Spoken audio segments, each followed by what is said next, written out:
สบายดีเดี๋ยวนี้ก็9 โมงตอนแรงพวกเขาก็ได้ออกมาอันนี้ก็สิเป็นห้านอาหารหรือว่าเป็นบาร์เป็นเอิญ The Cassette Tape at เวียงจันทน์วันนี้ก็ได้มานำกันหลายคนเนาะเขาสิเข้าไปทายให้เบิดทุกคนได้เบิ่งก็มีFC มาจากอเมริกามาจากหลายรัฐหลายเมืองแล้วก็หมู่คู่สิได้ออกมากินข้าวกินน้ำร่วมกันอยู่ทางใน The Tape Cassette สิเข้าไปทายให้พี่น้องได้เบิ่งเนาะว่าทางในเป็นแบบใด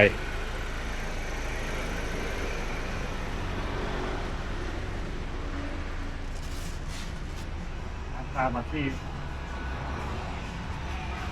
ขอบใจเด้อ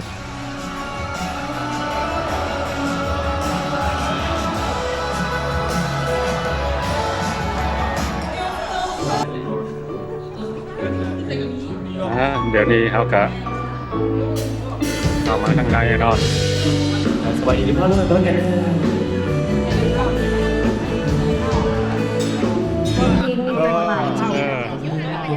มันนี่ก็ได้มาน้ำกันหลายผู้หลายคนไอ้รัดใจดีแล้วก็ผู้สาวงามๆ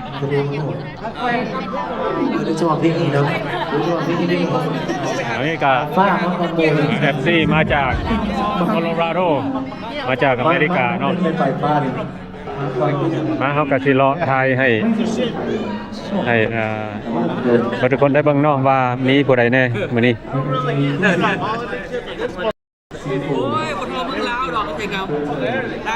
นี่ก็โมโหหลายคนเนาะสบายดีสบายดีข้าวลมกันเนาะสบายดีสบายดีข้าวลมกันมากินแซ่บเขาจะในบ่อยเพลงก่อนเลยมาดีกันปานนี้เขาจะเป็นเพลงก่อนเรื่องรับใจดีสบายดีปอนซื้อใบเวอร์ดังเลยได้เป็นยังไงไอ้โจ้โอ้มันนี่รู้สึกดีใจหลายเนาะได้มาพบหน้าพบตากันทุกคนเนาะรวมทั้งคนบ้านนอกข้างร้านใจดอกใจดีเนาะแล้วก็มากแซ่บหลายกับมาเนี่ยโครงงานกันแล้วก็คนมาแต่ขอเป็นกากันนั่งนี่พูดถึงว่ามวนอะไรกินเรากินเบียร์เนาะคนดูดีใจเนาะเป็นนาเห็นตากันคนลาวด้วยกันเนาะทักแพงกันเนาะคนนั่นนี่จัดเพลงกันแล้วของไอ้คนมานอกเพลงอ่ะสามวันเกิดยังคอยโอเคต่อไปนั้นติดตามอีก2 เพลงซ้อนอีกละเตรียมจบคลิปเด้อเตรียมจบคลิป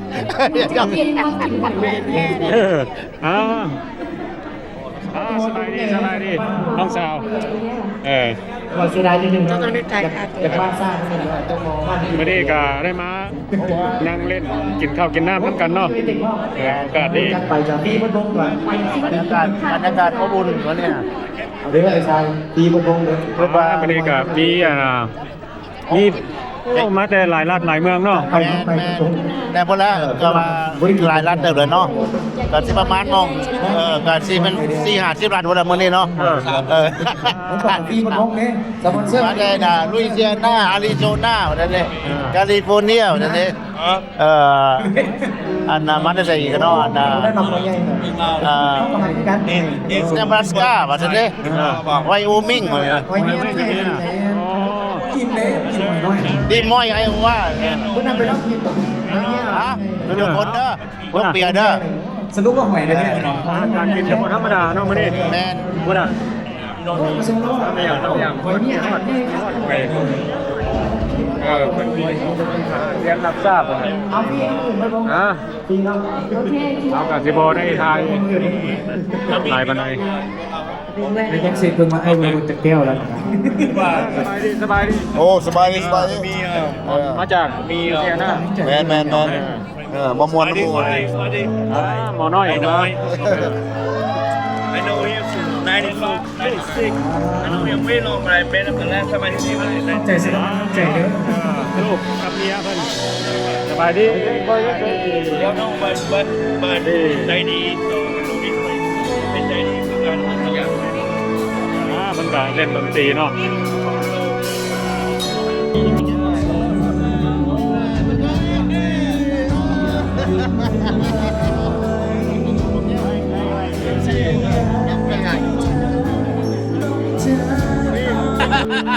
โอเคสบายดีเบิร์นสกลม้วนหลายโอ้มีแท็กซี่มีหมูเป็นไปปลาเป็นบูคูและมาหาเนี่ยมาตามประเทศเป็นม้วนถ่ายยังไม่ได้ใส่เลยสิไม่อยากใส่แล้วเนาะ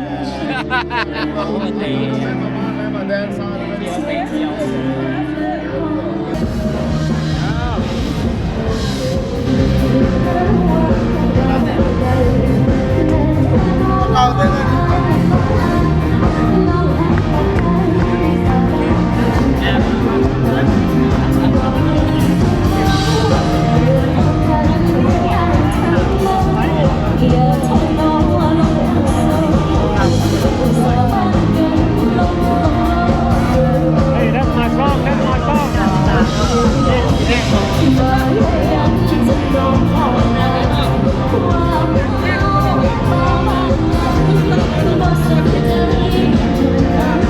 สามารถเกิด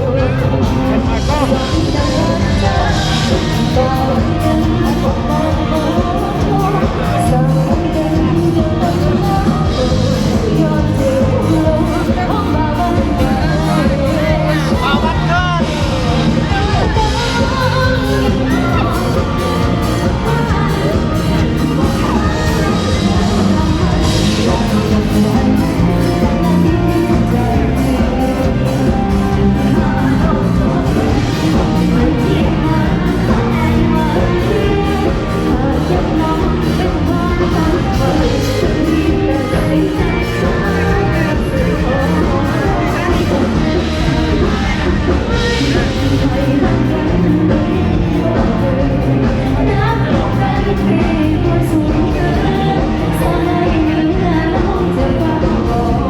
มันจะได้วันมาวันมาวัน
จุดสูงสุด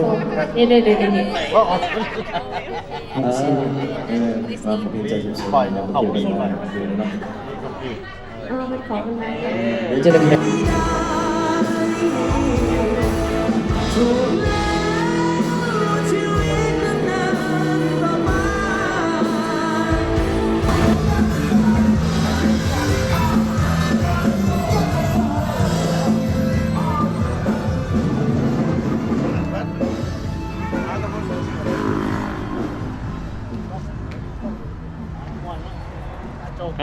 เป็นยังไงเฮา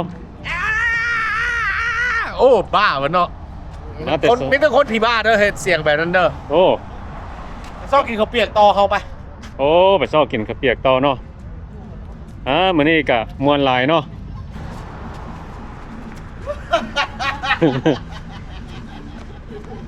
ไปหมดกะว่าจักคนมื้อนี้บ่แม่น30 คนหุ่นน่ะพวกเขา30 คนหุ่นเนาะ แม่น ย่าหมู่ครูมาจากหลายรัฐหลายเมือง แม่นแล้ว คนอเมริกาเนาะ แม่น แล้วมาเล่นมามวนน้ำกันโอ้มื้อนี้คักหลาย ปั่นเงินกันเด้อ ฮะไผปั่น คนประเทศอเมริกาแหละ โอ้อืม คนประมาณ เฮ้ย30 คนมีแต่มือ6 ล้านเพราะว่า300 ดอล 7,500,000 โอ้7 ล้าน50 บาท Yeah 7 ล้าน โอ้350 ดอลก็ Yeah not bad จ้ะ อยู่อเมริกาก็ 3,500 เออ ถ้าเอาไปกินที่แท้นะ เออ ก็ซัมนี่3,000พุ่นแล้วนะ2-3,000พุ่นอ่ะ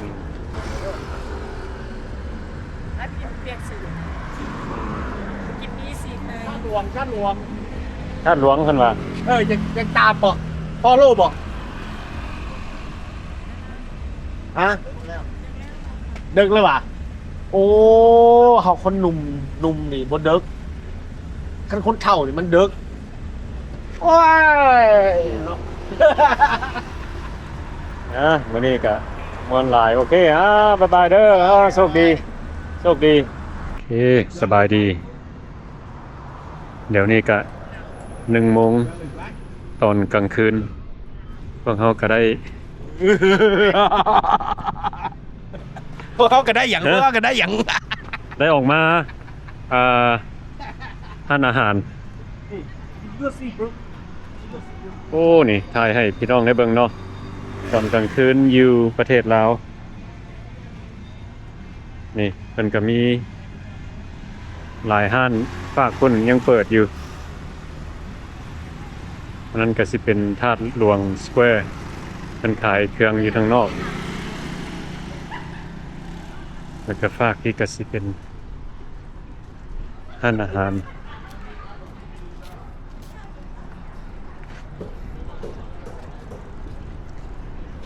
โอ้เพิ่นก็มีหลายห้านได้นี่ฝากนี่มันก็สิเป็นห้าน ไอ้นวดมีไว้ ย่า ปุ่นมันซีนหรอกับมีไว้ไก่ มีไว้ไก่ย่า มีวะเดี๋ยวนี่จะไปว่าขวนค่อยเหรอว่าขวนกันมันมวนได้ป่ะเอามีไว้ไก่ของเรามีไว้ปุ่นถือว่าถืออ่ะ เอาเป็นอะไรเป็นมีภาษาเอ้ย I am so มีเหลืองกับ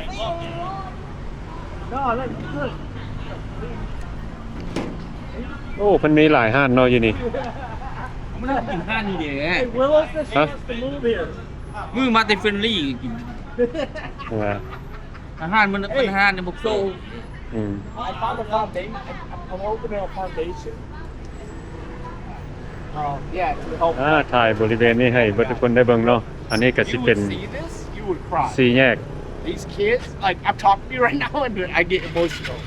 Like these kids, ภาคคุณก็มีห้านอาหารคือกัน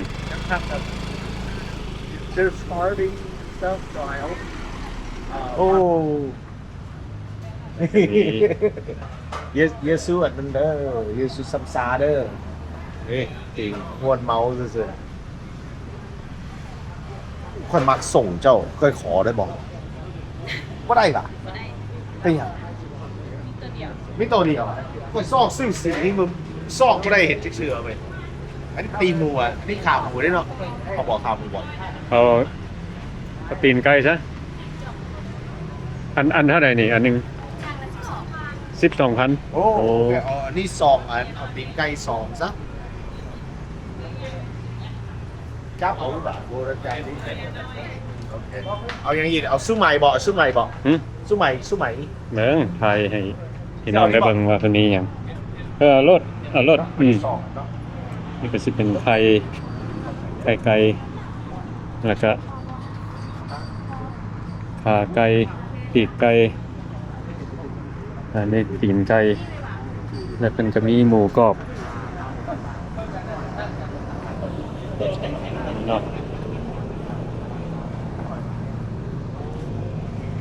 อันนั้นฝากนั่นก็สิเป็นห้านต่างหาก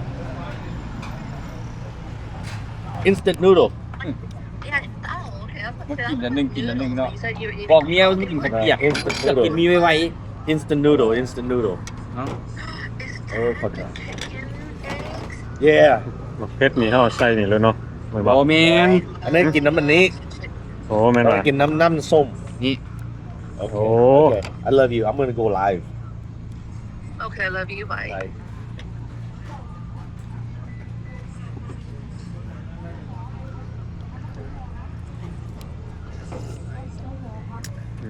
นัวดี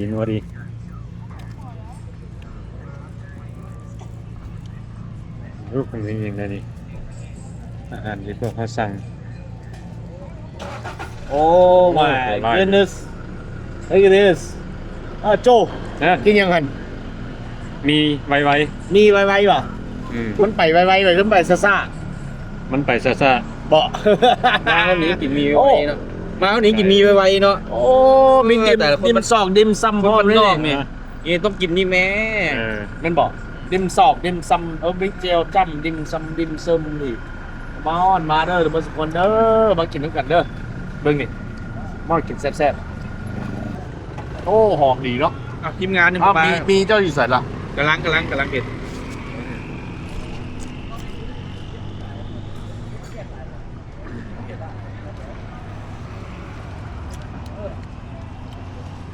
อัน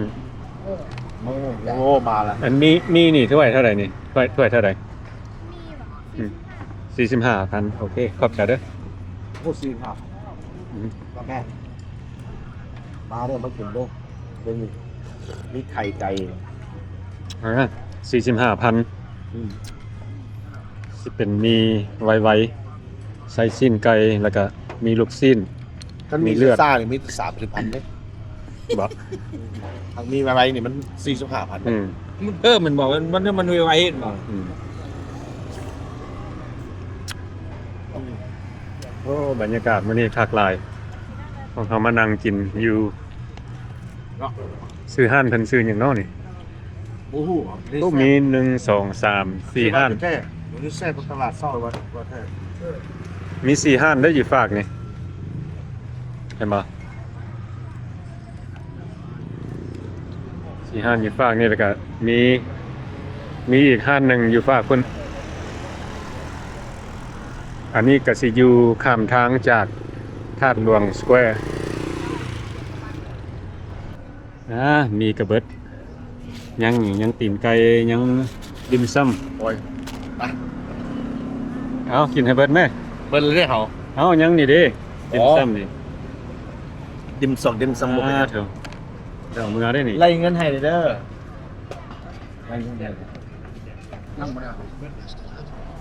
มันน้ำตัวนี้ใครเอาอืม เอา3ด้วย3ด้วยให้กันสิเอาไป 257,000 ค่ะ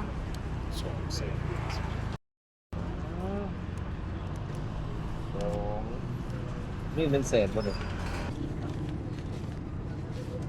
1 โมงตอนกลางคืน1 โมงปลายแล้วทางเพิ่นก็ยังนั่งกินข้าวกินน้ำ